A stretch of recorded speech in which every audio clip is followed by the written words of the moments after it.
இதுதான்டா மேட்ச்ன்ற மாதிரி தான் இந்தியா வர்சஸ் இங்கிலாந்து உண்மையிலேயே ஒரு தரமான மேட்ச். ரெண்டு டீமுமே ரொம்ப டஃப்பான ஃபைட் கொடுத்திருந்தாங்க. பட் இந்தியா 7 தலை ஃபார் ரீசன்ட் 7 ரன் வித்தியாசத்துல ஜெயிச்சிருக்காங்க. என்ன நடந்துச்சு ஃபுல்லா பார்க்கலாம். ஹலோ கைஸ், வெல்கம் டு பெரன் டாக்ஸ் தமிழ். இன்னைக்கு இந்தியா வர்சஸ் இங்கிலாந்து செமிஃபைனல் நடந்துச்சு. உண்மையிலேயே ஒரு தரமான மேட்ச். ஃபர்ஸ்ட் இந்தியா தான் பேட்டிங் பண்ணியிருந்தாங்க. இது வான்கேடி நடக்குது. ரொம்பவே சின்ன கிரவுண்ட், நம்ம எல்லாரும் தெரியும் வான்கேடியில எப்படி அடிப்பாங்கன்னு தெரியும். அதே மாதிரி தான் இந்தியன் டீமோட பேட்ஸ்மேன் சூப்பர் ஆடினாங்க. சஞ்சு சாம்சன் ஒரு 89 ரன் அடிச்சு உண்மையிலேயே ஒரு மென் இன் ஃபார்ம்னு காட்டிட்டாரு. அவர் கூட நிறைய பேட்டர்ஸ் நல்லா ஆடினாங்க. ஒரு டூபேயோட இன்னிங்ஸும் சரி, ஒரு இஷான் கிஷனோட இன்னிங்ஸும் சரி, ஒரு ஹர்திக் பாண்டியா, திலக் வர்மா, இந்த மாதிரி நிறைய பேட்டர்ஸ் நல்ல இன்னிங்ஸ் ஆடினாங்க. எல்லாரோட கேமி பர்ஃபார்மன்ஸ்ல இந்தியன் டீம் எவ்வளவு ஸ்கோர் கொடுத்தாங்கன்னா 253 ஸ்கோர் கொடுத்தாங்க.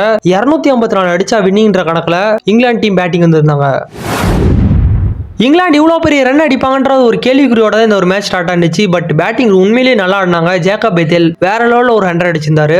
அவர் கூட வில் ஜாக்ஸ் ஒரு நல்ல கேமி ஆடிந்தாரு. ரொம்ப எதிர்பார்த்த ஹாரி ப்ரூக் அந்த அளவுக்கு அவரோட எதிர்பார்ப்பை பூர்த்தி செய்யல. அதுக்குன்ட்டு ஜோஸ் பட்லருக்கு நல்ல ஸ்டார்டிங் கிடைச்சிச்சு. பட் அவரால் ஃபுல்ஃபில் பண்ண முடியல. வெறும் 7 ரன் வித்தியாசத்துல இந்தியன் டீம் ஜெயிச்சிருக்காங்க. உண்மையிலேயே ரொம்ப டஃபஸ்ட் ஃபைட் ஆச்சு. இதுதான்டா செமிஃபைனல் சொல்லலாம். அந்த அளவுக்கு இந்த ஒரு செமிஃபைனல் ரொம்ப இன்டென்சிவா இருந்துச்சு ரெண்டு டீமுக்கும்.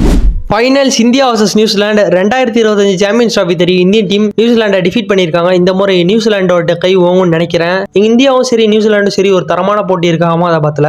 யார் இந்த 2026 T20 வேர்ல்டு கப் அடிப்பார் நீங்க நினைக்கிறீங்க? இந்தியாவா நியூசிலாண்டா? கமெண்ட் பாக்ஸ்ல லேர்ன் பண்ணுங்க. எனக்கு இந்தியா அடிச்சாலும் சந்தோஷம் தான், நியூசிலாந்து அடிச்சாலும் சந்தோஷம் தான். பட் நியூசிலாந்து ரொம்ப வருஷமா இதுக்காக போராடிட்டு இருக்காங்க. அவங்க அடிச்சா இன்னுமே சந்தோஷம் தான்.